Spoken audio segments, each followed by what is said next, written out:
There's a new virus going around in my town, and it's called nostalgia, because I've been listening to Death Cab for Cutie, Modest Mouse, been rewatching Battlestar Galactica. Frack, I've been wearing these sunglasses, which are 20 years old, and shockingly, I probably still wear these about once a month.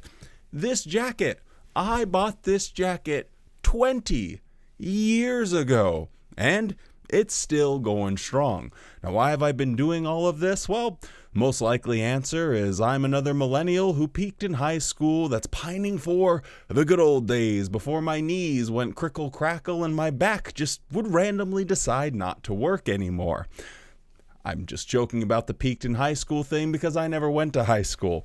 But this wave of nostalgia that's come over me kind of got me thinking about my time as a Jehovah's Witness, and I did a little thought experiment of what it would be like if a Jehovah's Witness had the ability to time travel, and they could go back 20 years into the good old year of 2006 and just look at the organization as it was back then and have to give everyone the patch notes, the update. Hey guys, this is what your religion actually has become. And in this thought experiment, I was looking up a couple of things, and it is actually astonishing just how much that religion has changed. And this is coming from someone who, this whole channel is basically documenting and tracking all of the changes that the Watchtower organization has been making over the years.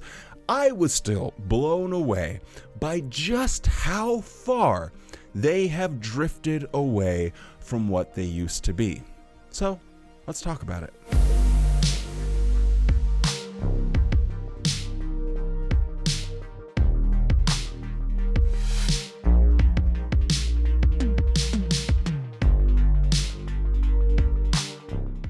Hello and welcome back to the JW Thoughts channel. My name is Wally, and today we're looking at Watchtower 20 years ago. Quickly before we get into it, don't forget to drop a like on the video. It only takes a half a second. It makes a massive difference in how the video performs in the YouTube algorithm, and it's very much appreciated by me. With all of that being said, I want to kick things off with a kingdom ministry. I thought that finding stuff for this video might actually require some effort, but I just opened the Kingdom Ministry, and just in January, there was a bunch of stuff to talk about. So we're going to kick things off with the Bible Teach Book. This was the primary study aid that they had just released hot off the presses to replace the Knowledge Book.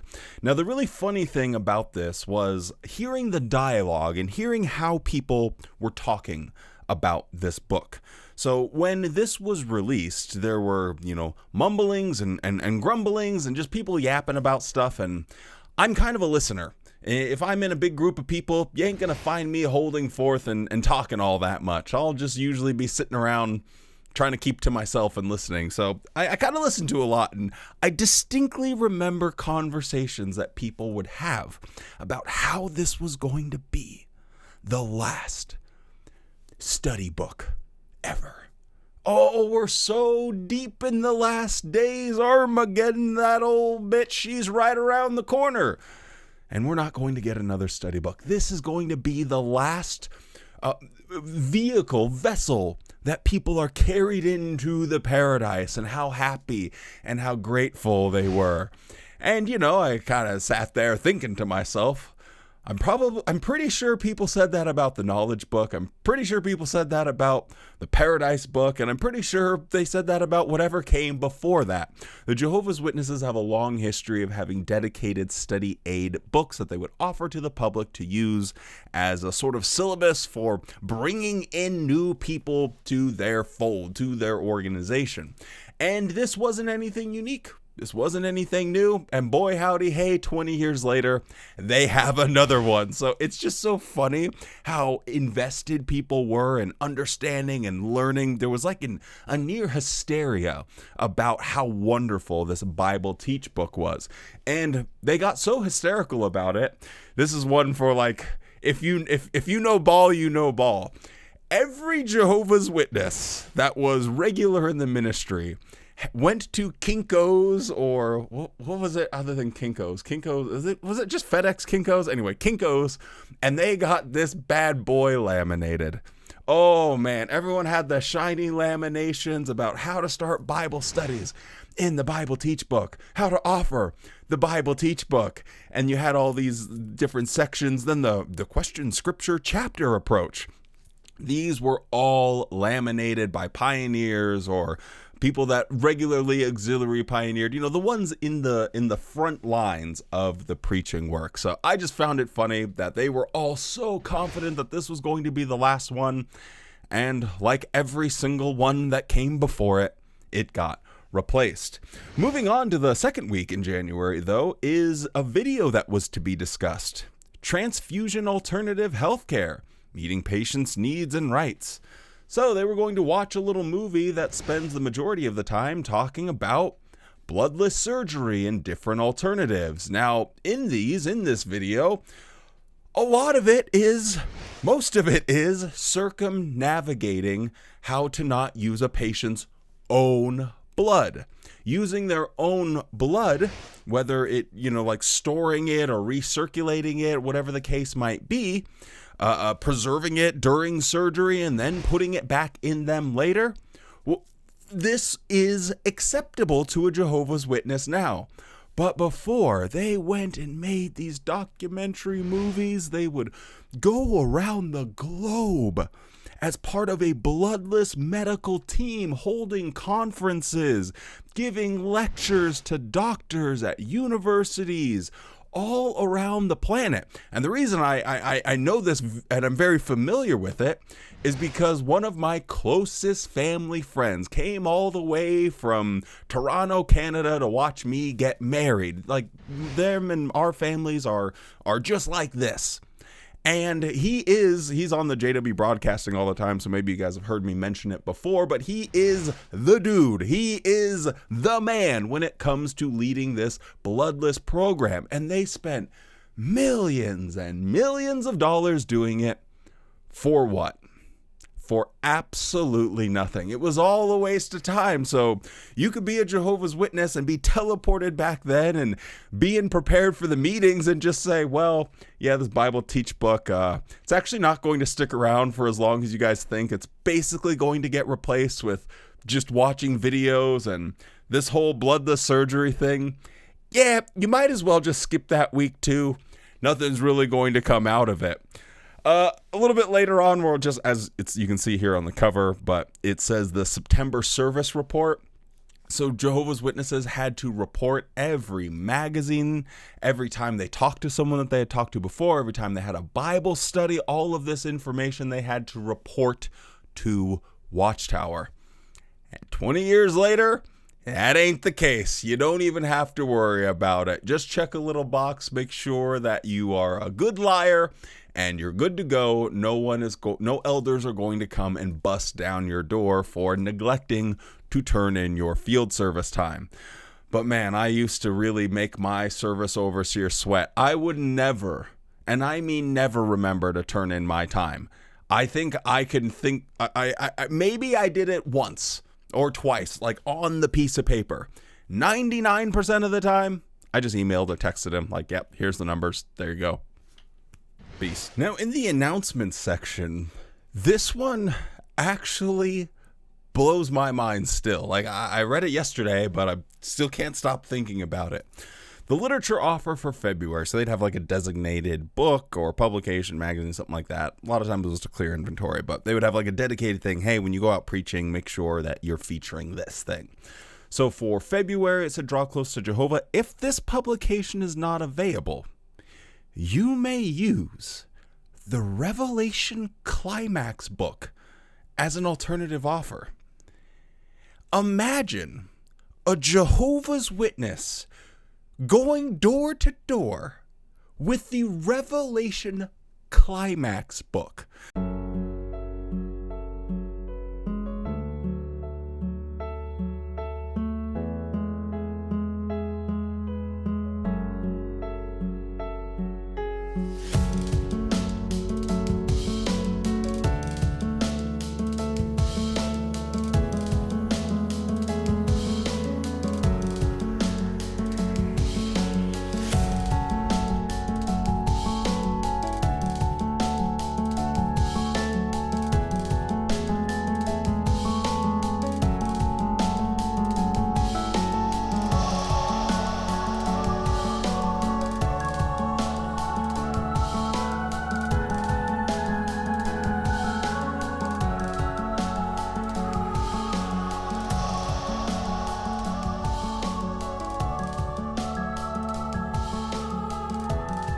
Like, I know that these sunglasses are pretty dated, but what seems more dated? A Jehovah's Witness trying to recruit new members by using a book with a 7-headed dragon on the cover of it, or these sunglasses? Some things just don't age all the same. But man, that is such powerful evidence of the conviction that has been lost. Old Watchtower, back in the day, back in my time, there was a commitment, a dedication, a focus, a belief that was so strong that they didn't think that the Revelation climax book was wholly absurd to any rational thinking person, that they were willing to present that up on first contact. Hey, have you ever heard of Jehovah's Witnesses before? Nah, I'm from Oklahoma, not really. Vaguely mentioned you on a Simpsons episode. Why? What you guys selling? Woo-wee, let me tell you about the 7 bowls being poured out and how that's a representation of what I'm doing here on your doorstep. Slam. It's insane to think that this weird conglomeration, this witch's cauldron of nonsense, was something that they were willing to present on first contact. I have to respect when a cult actually cults. Instead of hiding away from who they really are, instead of trying to whitewash the past, telling people to recycle these, delisting them from their website, they were taking these things that they're embarrassed about now to people's door. They believed in what they were teaching. They believed in what they were preaching. I simply don't get that feeling from Watchtower anymore. And now we got to talk about a big one. Imagine a Jehovah's Witness goes and experiences the Theocratic Ministry School Review. Now, this is 2006, so this is the newer version of it. But for those that maybe weren't around back then, I'll tell you what this stressful thing. I swear Watchtower must have owned some equities in deodorant or maybe toilet paper, because people were actually crapping their pants whenever this thing would go around and sweating bullets. So this was a 30-minute review on all of the assignments that they talked about during their Theocratic Ministry School for the previous couple months or something like that. I think it was every 4 months that they did it. Maybe it was every 6 months. I can't remember exactly. But this was a pretty easy version of it. But they would get deep into some biblical stuff, like why is the 20th year of Artaxerxes the king important in Bible chronology? You think you could go up to a Jehovah's Witness in 2026 and ask them, what is the significance of Artaxerxes' 20th year as being king? They would just not even know what you were even saying. Where were the Urim, and Thummim, which were used when an answer was needed from Jehovah, available to the returning exiles? I actually don't know the answer to that question. Was it available when they got back? Because that was some weird little stuff that they were witchcraft dice rolling apparatus, and Jehovah would give them a Ouija board message. But was it available after? I don't actually know. The more you know. Since confidential letters were usually placed in a sealed bag, why did Sanballat send an open letter to Nehemiah? This is the stuff that they used to talk about at their meetings. And now they watch Caleb and Sophia videos. They did a congregation Bible study of a children's book. That is how far this organization has fallen. But this is the light version. I was not old enough to really experience the written review. Now, the written review, my only memory of it is just being a little kid, not knowing what the heck was going on, being scared of everything, and not really talking a whole lot, was of me being told by someone to hand out these pieces of paper to people. And so I handed out these pieces of paper, and then people would act all stressed out, and it was real quiet, and the meeting attendance was the worst meeting attendance of any time, and it wasn't even particularly close. So what you would have is you'd have this a worksheet like you were in school, and you would be graded on it. So you would write your name on it, and they would ask, you'd have these questions, okay? And then you have to like write out these answers, and then you get graded to see how much you were paying attention at a meeting. Now, I know that sounds like crazy and weird, but I kind of like that. I kind of like that intensity. I like that commitment. Like, if you're going to show up to one of these meetings, make it meaningful, make it impactful. Give people a reason to be there. We're studying the Bible, so let's study the Bible.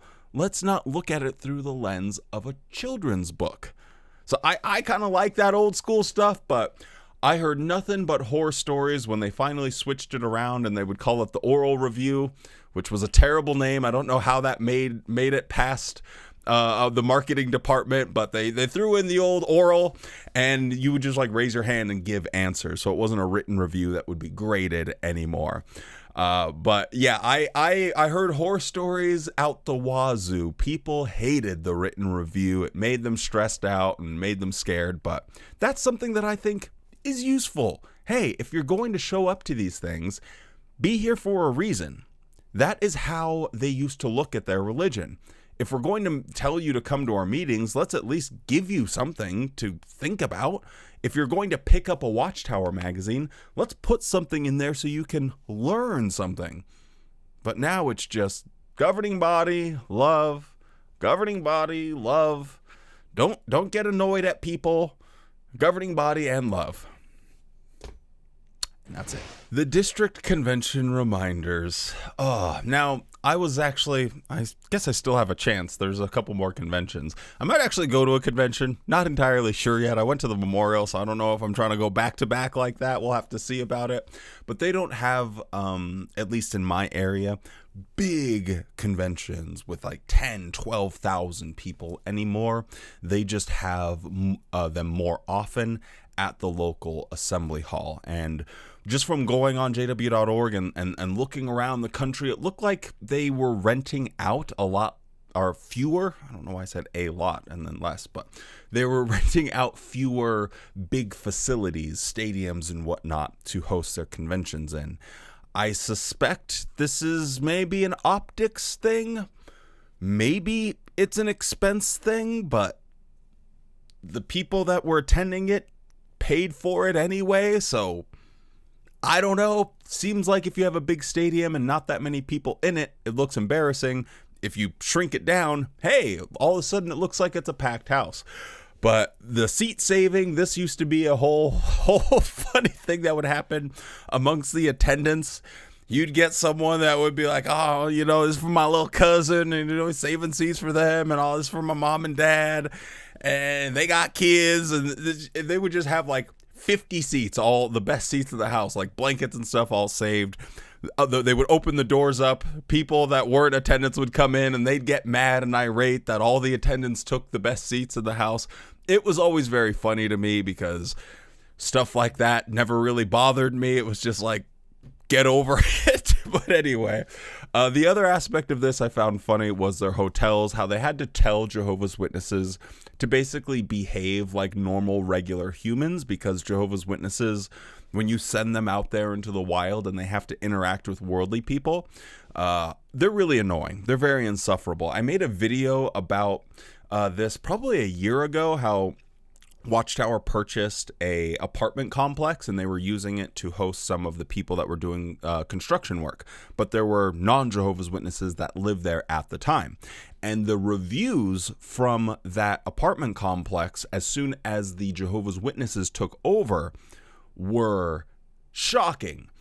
By the sounds of it, the Jehovah's Witnesses would use common areas, community centers, and just kick other people out because Watchtower owned the building and they could kind of just get away with doing whatever they want. They were raising prices on people, taking people's parking spots, the whole kit and caboodle. They're really awful. Our Jehovah's Witnesses treat non-Jehovah's Witnesses not in the best way. So Watchtower had to always tell people how to just act like people. So some of these reminders are funny.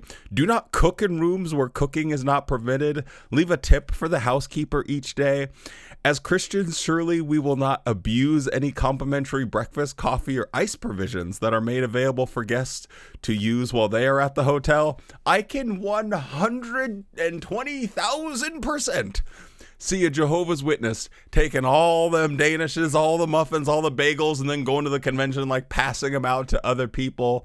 I could see them absolutely like, oh, well, I'm here on the convention. I'm going to take this. This is spirit. This is manna from heaven. You know, whatever you got to do to make it work, you make it work. But no, Jehovah's Witnesses are absolutely irritating when it comes to dealing with worldly people. And it makes sense if you look at the rest of the world as if they're very soon going to die at Armageddon because they were too stupid to listen to you and your message. And this is just what they deserve. They're getting what they asked for. They didn't want to listen to me and have a baby panda in paradise. Well, phooey to you, bozo. You're going to not get a muffin for breakfast now. Fart and walk away. Editing Wally coming at you with something I think might be the most interesting aspect of this entire video, but as I was scrolling down a little bit farther, editing, looking at stuff, I noticed this question box that didn't really stand out to me before. I didn't pay any attention to it, but it's unfreaking believable. So something that a modern day apostate might point to is a watchtower from August 1879. And it's a quote from Charles Taze Russell talking about whether or not they will beg or petition for funds. And it's something that I've talked about, I know many other people have talked about, because it directly contradicts the current state of Watchtower. But what I didn't know is that back in 2006, instead of an apostate bringing this up, Jehovah's Witnesses were printing it in their literature. So, would it be appropriate to arrange sales or other fundraising events to help the congregation? It is common for religious organizations to sponsor fundraising events such as dinners, sales, or festivals. While some may feel that these are a good cause, the events amount to forms of solicitation. Jehovah's Witnesses do not obtain financial support in this way. The second issue of the Watchtower, August 1879, said this about our refusal to imitate the churches and solicit funds. Quote, Zion's Watchtower has, we believe, Jehovah for its backer, and while this is the case, it will never beg nor petition men for support. When he who says all the gold and silver of the mountains are mine fails to provide necessary funds, we will understand it to be time to suspend the publication. So the Jehovah's Witnesses just 20 years ago were happy to bring this up. They were happy to say, no. All the way back in the second issue of Watchtower, we were saying that we would remain resolute, that we would never go and beg or petition for any funds. And now when you think about this in the current state of Watchtower since the JW broadcasting, where they are constantly talking about donations and money and building things that they never get around to building, it is unbelievable that just 20 years ago, they were saying the things that apostates are saying now. Absolutely blew my mind. All right, moving away from the kingdom ministry, we're taking a look at some of the things that I found while I was perusing the watchtowers from that year. And gotta be honest, it is pretty funny knowing that just back in 2006 that they still held on to this mid-1930s as being the cutoff point for when people could claim that they were of the 144,000, become a memorial partaker. They were part of the anointed class. And now that most of the governing body were not even baptized, they weren't even born in the mid-1930s, the rules have obviously changed. But one of the funniest consequences of this is if you were a Jehovah's Witness and time traveling, I can imagine that the witness from 2006 would be all fascinated to know what the number of memorial partakers was. I mean, this number has been going down and down and down, which to a Jehovah's Witness meant the end of the world was getting closer and closer and closer. Man, they would be shocked to find the numbers. So just so we're all caught up to speed, the actual numbers of partakers back then in 2006 was 8,524. And here it is in a little bit of a graph form. That number has gone all the way up to above 20,000. So a Jehovah's Witness in 2006 would be expecting, oh, what? There must be only like 100? What, like 500? Like, no, actually, because we have some 50-year-old governing body members now, there's like 25,000. It would be absurd for a Jehovah's Witness back then to think that there were over 20,000 memorial partakers and that the current governing body is made up of the people that are on it now. They would be like, there's no way. They can't be anointed. It's not part of the generation. It contradicts everything about their religion. Honestly, I think if you went back and told them all the changes, everyone would just leave. Now we'll go a little bit faster here because I don't want this video to run too long, but back in 2006, they were more than comfortable talking about demons. They had a questions from readers. If a person is being harassed by demons, what can he do to get relief?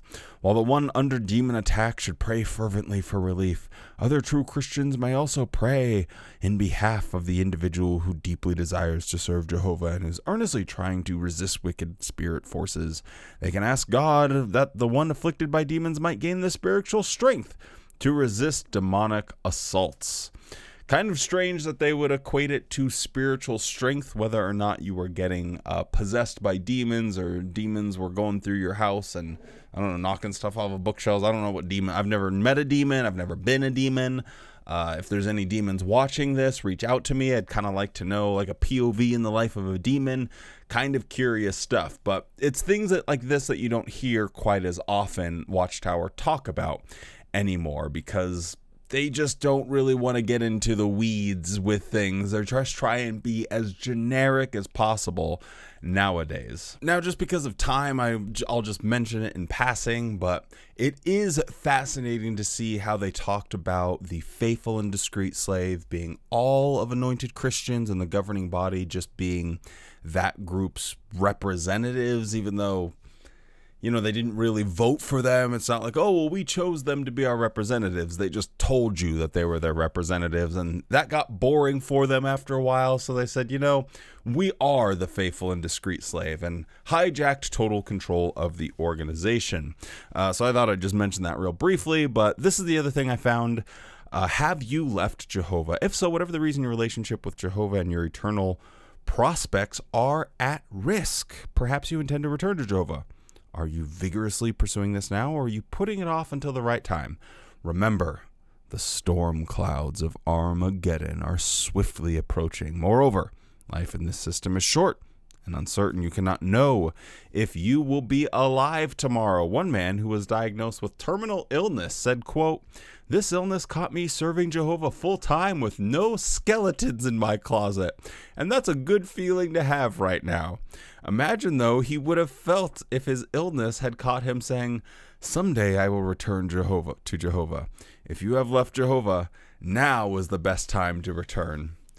So back then, if someone had drifted away from the congregation or stopped serving Jehovah, or even, as they suggest, had some skeletons in your closet, maybe some things that you hadn't confessed to the elders yet, which probably is the case for most Jehovah's Witnesses, done something that they shouldn't have, but just didn't tell anyone about it. Their whole notion was, you better come back. Armageddon, it could happen anytime, you never know. How that message has changed. Now they say that people, even ones that are disfellowshipped, even people that are kicked out to the curb, people that drifted away, it doesn't matter. They can come back after the Great Tribulation. After there's a one world government that takes over the globe, and they make it their expressed mission to eradicate all religion. And then they go and attack Jehovah's Witnesses. You can wait till you see that happen. Good luck. You might be waiting there for a bit on the old rocking chair on the porch. You can wait till you see that happen and then come back. No skin off your back. It's all good, hunky-dory. Back in the day, man, you saw some storm clouds approaching, and you would be thinking to yourself, oh, I should have confessed that to the elders. I'm going to die on Armageddon. This is it for me. It's all over. I should have done better. Now, one of the things Watchtower is very proud of is how they've advanced in their audio-video productions. They're so proud of this Jesus drama, but let me just play a couple of clips from a movie that they released all the way back in 2006. And let me ask you, do you think that this is better than what they provide in 2026?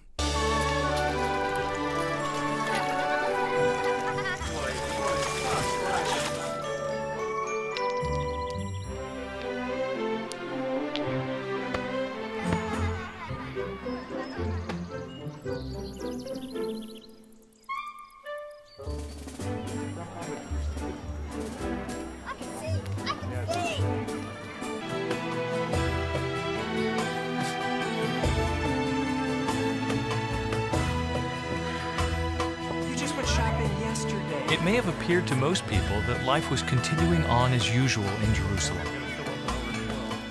Everyone carried on their daily tasks. Men plied their trades. Women saw to their homes and families.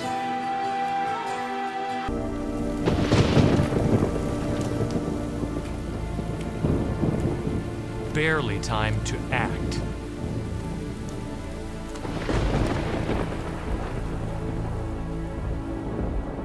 Brothers, what observations do you have? Once the fulfillment of Jesus' prophecy was unmistakably identified, our first real test of faith came along.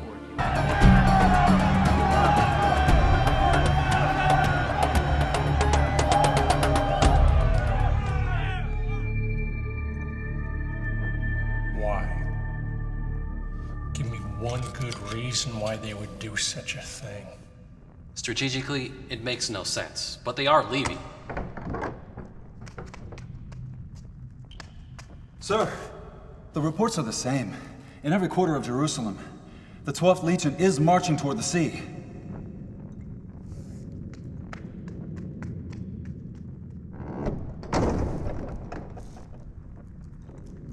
So yes, some of the technology might not quite be there with this, but what is there is character, is style, is writing, is intrigue. They have taken something from the Bible and said, okay, well, what if we place some real people, give them real problems and real dialogue to deal with? You know, how would it look back then? And that's what they made, and despite its flaws, at least it feels more interesting and not so safe and boring with people just looking off into the distance, not doing anything. I contend that Watchtower's video productions were actually better back then than they are now. So back in 2006, you were eating good as a Jehovah's Witness. You still had movies, you still had videos and audio stuff coming out. You had an Awake magazine once a month. You had 2 Watchtowers every month. Conventions were everything. You just had more spiritual food. Now you have less and less spiritual food, more and more control from the governing body, but some of the rules are finally getting relaxed, so I guess there's that. Anyway, just thought I would share this bit of nostalgia with all of you. I hope you guys enjoyed it. If you did, don't forget to drop a like on the video. If you hated it, hey, dislike the video, because that's what I deserve. Anyway, with all of that being said, stay safe, be kind, and don't forget to spend more time loving the things you love than hating the things you hate. Now go out there and have a good-ass day.